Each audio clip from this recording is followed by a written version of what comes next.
So we're going into functional programming, and the basics of functional programming at the very core of most functional programming languages is Lambda calculus. Now, there are other things that you can place at the foundation of functional programming. For example, you can do combinatorial logic, which is this SKI combinators, but there's a different thing. You can research that. We're going to be dealing with Lambda calculus. So Lambda calculus, you have already seen this, right? So, I mean, the Lambda calculus already should have been in your theoretical computer science course, right? So I hope that you remember something from that so that we can go through this part fairly quickly, okay? But if at any point this becomes obscure and you don't understand what's happening, don't be afraid to just interfere and say, I'm sorry, I don't understand what's happening, okay? Very good. So we start with the general idea. So the idea is that when we have functions, like here's a very simple function of a factorial, right? We can define factorial of n as a function that with whatever on the right is the expression that is the value of factorial at any particular value n, right? Now, the idea is that we would like to work with these functions as values. We want to be able to pass functions around. We want to be able to somehow combine functions together. We want really some syntactic way of working with these functions without necessarily giving them names. So a very simple change is saying that the factorial is a function which we now write as a single expression, lambda n dot, and then the body of the function, right? So here, lambda and dot are the part of the syntax. Then n is the name of the argument, the only argument of this function. And whatever is after the dot is the body of the function. Okay, that's the idea. So now, if we want to call factorial of a particular value, for example, if we want to apply factorial to 0, now from now on, application is going to be just juxtaposition. So we just place factorial, then some space, then 0, the argument. Now that would mean that we just apply the entire function. So we just substitute the value. So factorial is by definition that expression on the right. So we can just replace factorial exactly with the definition that it had. And then when we apply that to 0, when we apply lambda n dot something to 0, what we do is we replace n in this something with 0. So every occurrence of n has to be replaced with 0. So we get if 0 equals 0, then 1, else 0 times factorial 0 minus 1, right? And of course, since 0 is 0, we just return 1. Does this make sense? So this is the intuition. This is the whole idea of lambda expressions. And now what we do is we take this to the extreme. So we only keep what is necessary for us to do these things. So we keep only this syntax. We have variables, we have lambda abstraction, which is basically introducing anonymous function of an argument x, right? And we have application, so some term applied to another term. Okay, does it make sense? Do you remember this?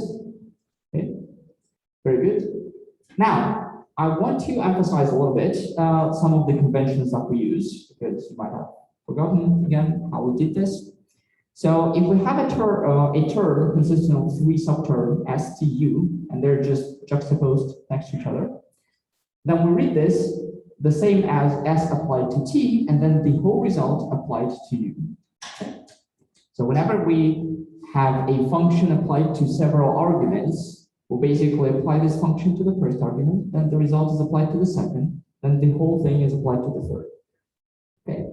That way, we can guarantee that all our functions are really functions of one argument, and that just simplifies our job of reasoning about what we can do with this calculus. Not necessarily simplifies the programming part. So, and this is the syntactic tree that corresponds to that string, to that expression that we wrote. Okay.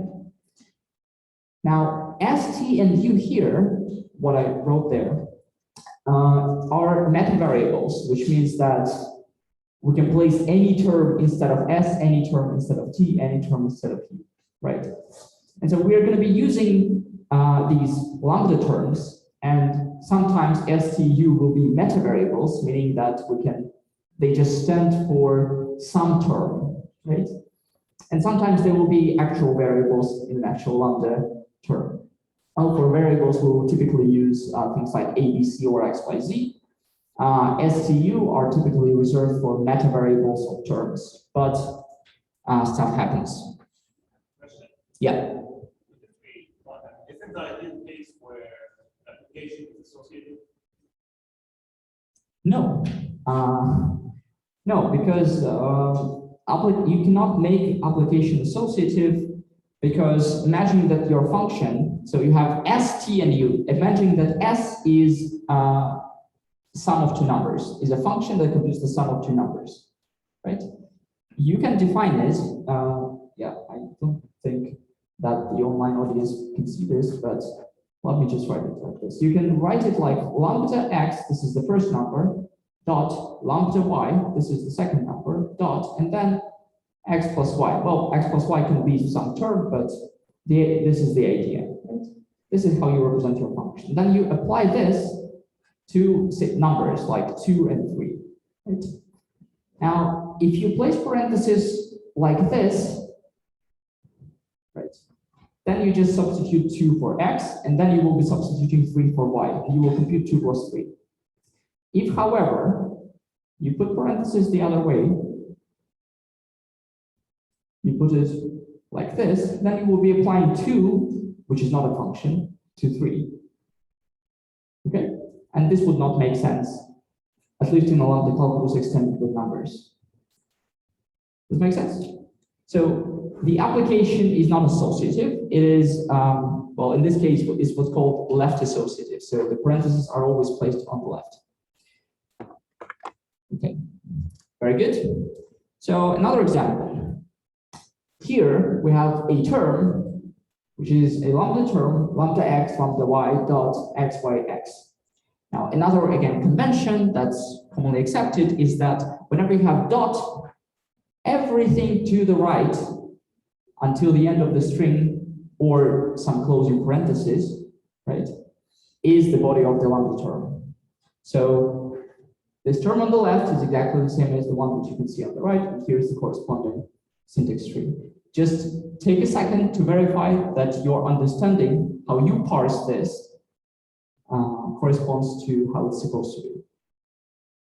Do you have a question about this? Does this make sense? No? Yes? No questions make sense? Okay, very good. So now, when we talk about lambda terms, we have these variables, and some variables are bound by function definition. So we're talking about scopes here. So an occurrence of a variable is called bound if it occurs in the body of the function. So if we have a function that lambda x, right, dot t, where t is some body, if x is occurring in that body, every occurrence of x in that body is counted as bounded. So for example, here is a lambda term. Now here we have x, which is free or bounded. X is free because there is no lambda x that would bound this x, right? So x is free. Y, on the other hand, is bound because it is bound by the lambda y abstraction. Very simple, should make sense. Moving on. Very good. So here, slightly more complicated example, but do you have here free variables? No. So in this example, every variable is bound. Okay. So does this make sense? Very good. Now, if a term doesn't have any free variables, then we call this term closed. Also, sometimes you can see it called a combinator. So a very simple combinator that we're going to be using sometimes is the identity function. So this function takes an argument and returns it unchanged. Okay, very good. And we'll call this ID. Very good. Now that we know how to write terms, we need to also know how to evaluate them or how to compute them. And really, in this minimal calculus, we'll have only one important rule. And this is the rule of how do we apply a function that we know the definition of to some argument.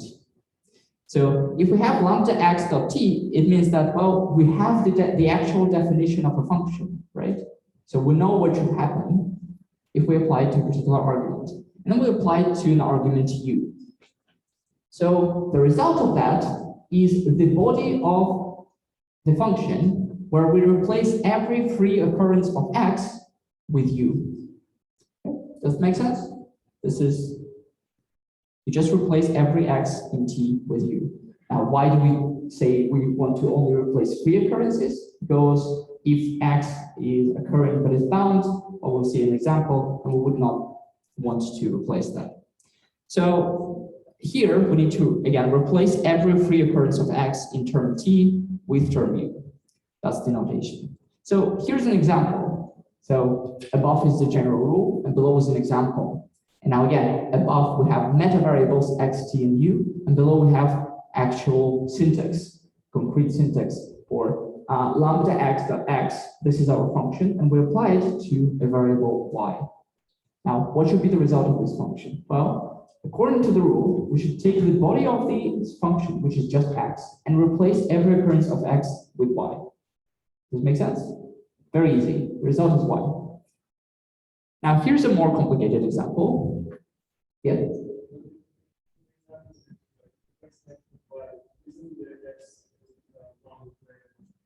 No, because here x on the right, we have just x. We don't have any lambda that bounds it. Right? That's the whole idea of this rule. When you have lambda x dot t, the result is going to be t some substitution, right? So the lambda x disappears.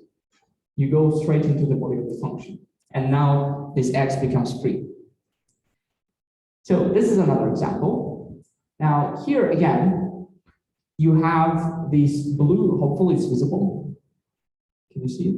Okay, so the blue part is what corresponds to t in our rule. The red part is what corresponds to u in our rule, right? So the result of this, according to the rule, should be some term, which is the blue part, where we substitute every occurrence of x with the red bit, right? Now, in this thing, on the right, in this blue bit, we have actually several x's, right? X, like x, and then lambda x dot x, 3 x's. Now, only one of them is free, right? Only the first one, because the second one, so the second one is, well, first of all, it's inside of a lambda, and the third one is bound by this lambda. Does this make sense? No? Okay. Yeah. Isn't the second parentheses around the second lambda? Around the second lambda? Yeah, you could remove them, but let them be just for clarity. Yeah. I mean, that depends on how you define syntax, but here, yeah, you could remove them, but it would be more confusing, I think. Okay, so again, what happens here is we want to apply this function. So initially we have this function, lambda x dot x applied to lambda x dot x. Now the thing is that these x's here are just names of arguments, right? So when you say lambda x dot something, you are saying I have a function that takes an argument which I call x, and then I use it somehow in the body. But then in the body, in this blue bit, we have another function, lambda x dot x. This is basically a locally defined function, right? And it also, this locally defined function also has x as its argument, right? And this new x basically shadows the outer x, right? So what's happening is, maybe you are familiar with this term name shadowing in programming languages of your choice.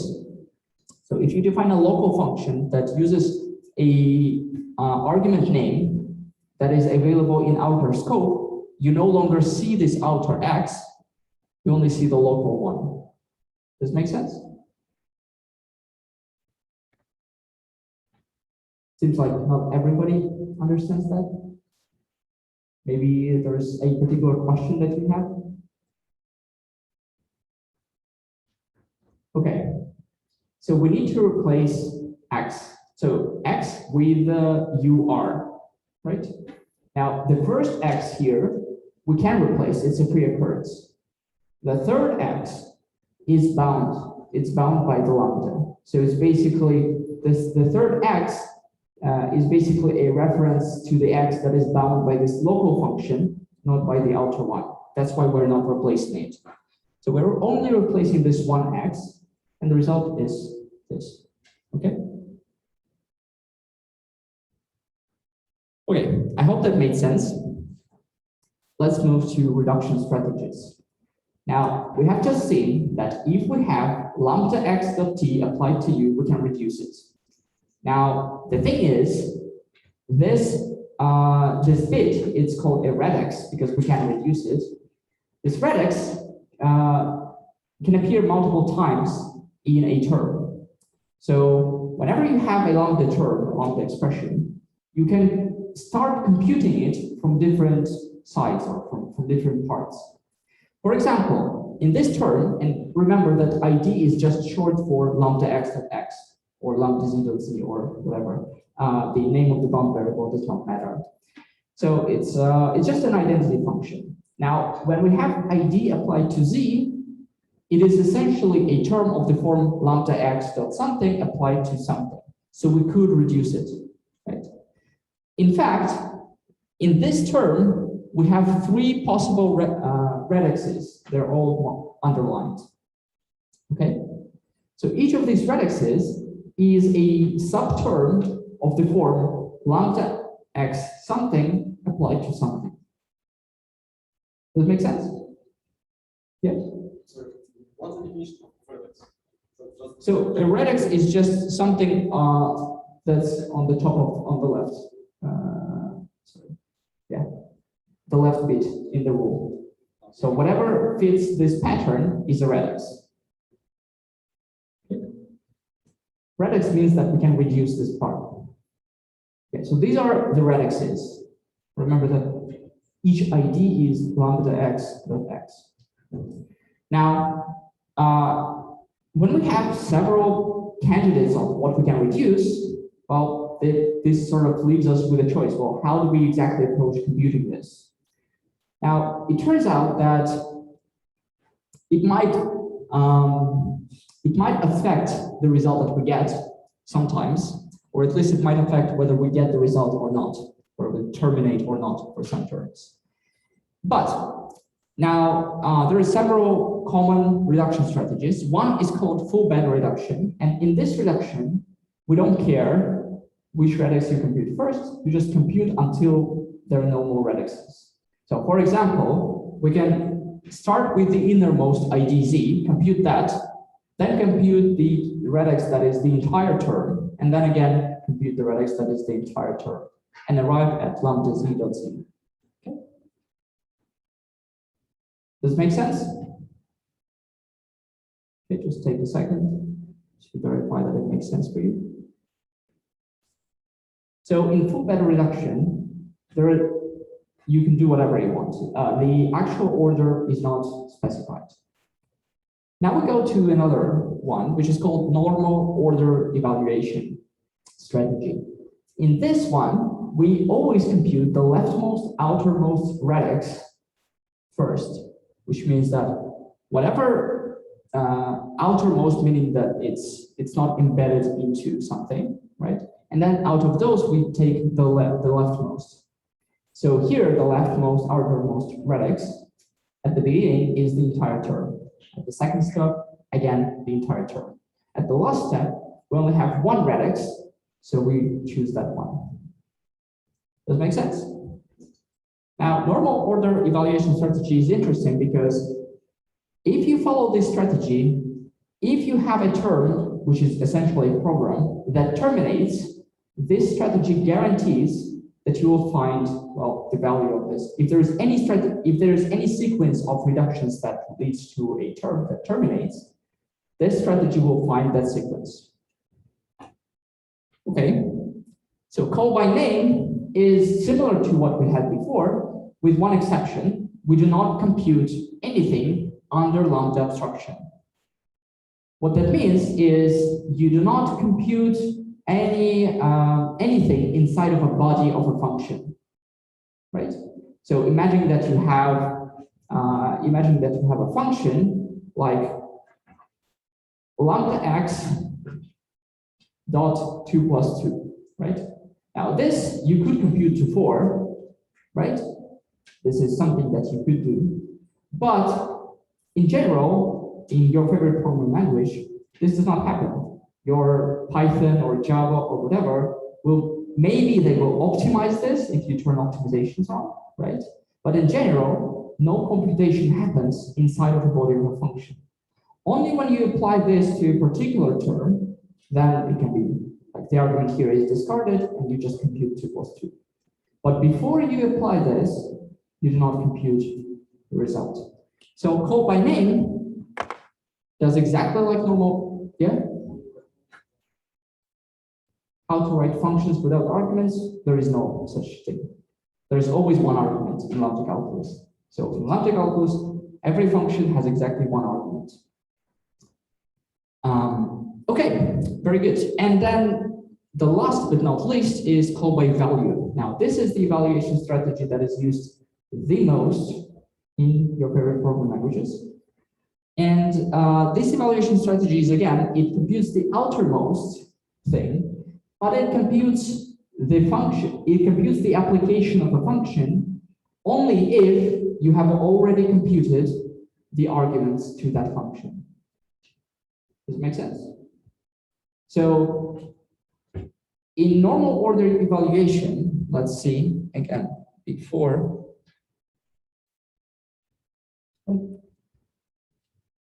Okay, so in normal or call by value, call by name evaluation, what you do is you take the outermost, leftmost, outermost thing.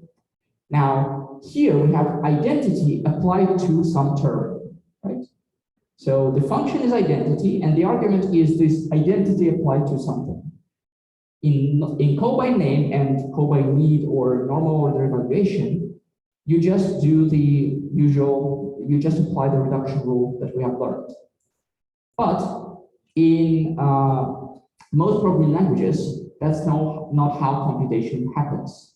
What happens is you first try to compute what the arguments are, exactly, you compute the values of arguments, and only then you pass the values of arguments to the function. Here you can see that the argument is not really evaluated yet, right? We have identity, the argument is identity applied to something. We can compute that, right? Makes sense? So in call by value, what we do is we use the approach that most programming languages use. We compute arguments before we apply the function to that argument. So in this case, we first compute the argument to the first ID. Note that we do not compute the argument to the second ID because we do not compute under Lambda abstraction, so we cannot reduce it. So that's fine. And then only then we compute ID of that and get to the same result as call by name. Yeah? Is call by name also the same thing as lazy evaluation? Sort of. I mean, so lazy evaluation or call by need is an optimized version of call by name where you also include sharing of computation. I'm not going to go into the details right now. We'll have a separate lecture on that sometime in the future. But yeah, it's related. Okay, very good. Does it make sense? Okay, so from now on, what we'll be using is call by value until I say otherwise. So call by value, so it's the usual evaluation strategy. If you have a function applied to an argument, you first compute the argument, then you apply the function. That's the general rule. Okay, make sense? For what? Which calculus? Like if you have a simple that was, let's say, an equation, and you have several arguments that, let's say, it's the same way. In mathematics, in like mathematical calculus, which you're referring to, it's there isn't such a thing as evaluation strategy there, so it doesn't really apply unless you talk about some specific symbolic execution algorithms, which probably is not the case. There's some rule for like, for example, there are rules, yes. the way you execute the parentheses. Okay, there are, yes, priorities of operations, yes. It is a little bit relevant to priorities, but not exactly, because again, you can have multiple parentheses which you can execute in whatever order you want, right? So the question is then, well, which ones do you execute first, right? And then that's where this evaluation strategy kicks in. So maybe you have a more specific example, you can write it down and show me later. Okay. Very good. So now let's try to understand substitution a little bit better. So let's try to define what does it mean to substitute a variable for a term in another term. So the first, like, very intuitive attempt to do so would be to define it like this. Now remember that in Lambda calculus we have only three syntactic constructions: variables, Lambda abstractions, and applications. So if we want to replace x with s, and our term where we do the replacement is just a variable called x, then we just return, well, the result of that substitution is going to be, well, the term s. Very simple, right? If, on the other hand, we are trying to replace a variable x with s, but our term is a variable y, which is not x, which is a different variable, then, well, we have nothing to substitute, so we return the variable y as is. Does it make sense? So now there are two more complicated cases. If we have a function lambda y dot t1 here, and we want to replace x with s in this term, well, what happens is, well, we want to just replace x with s in the body of that function, right? And if we have t1 applied to t2, and we need to replace all of x's in this compound term with s, what we do is we do the substitution in the t1 and substitution in t2. You can see this as a simple recursive algorithm that goes through the syntax tree of a lambda term and replaces all x variables with term s. Does it make sense? Very good. Now, tell me, why does this definition not work? I think somewhere we will count the x like Yeah. So the counterexample to this would be a term. Can you see here? It would be term lambda x dot x, for example, and we want to replace x with s here, right? Now here, according to our rule, we just go and replace x in the body, right? But that would be a wrong thing to do, because this x is not the one that we want to replace. This x is bound by this, right? So if we do the substitution, we change this function, and that would be not our intention. So our rule here does not work for the term lambda x dot x. Very good. So we can adjust this in the following way. We can say, well, if we have a lambda y dot t1, then if this variable here is the same as the one that we're trying to substitute, then we do not substitute in the body. And that makes sense, right? But if it does, if it is different, then we go and substitute it there still. What's the problem with this definition now?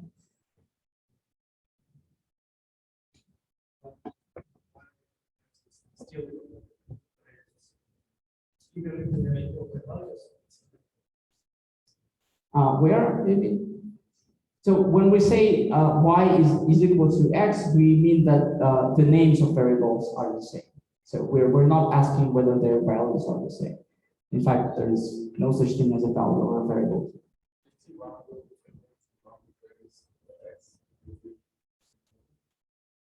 Can you give me an example?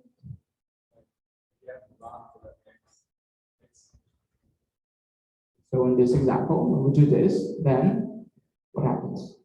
We say, well, this term, this variable is the same as this variable, right? So it's the first clause in that conditional thing. So we do not do anything. So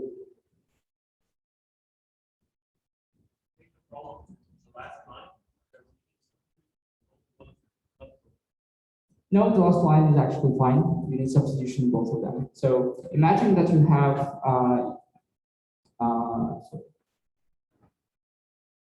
imagine that you have a function lambda x, f of x, and you apply this to, I don't know, some term u, right? This means that you need to substitute x for u in term fx, right? But that means that you need to substitute in this subterm and in this subterm. And you can imagine that you can have x on the left as well. So you have to, so the last equation is fine.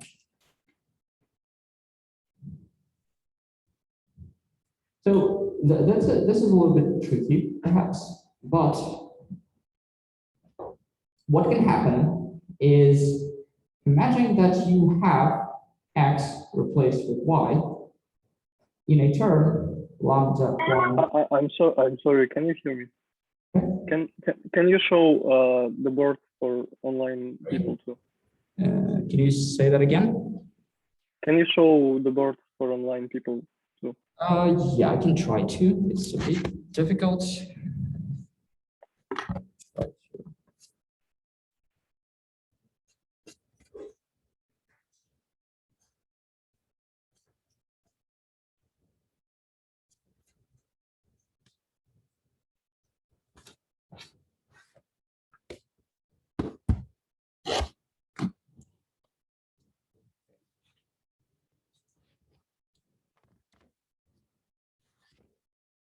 See, like this. Yes, yes. So yeah, I will write it here again. So if we want to replace x with y, and our term is lambda y dot x, what happens?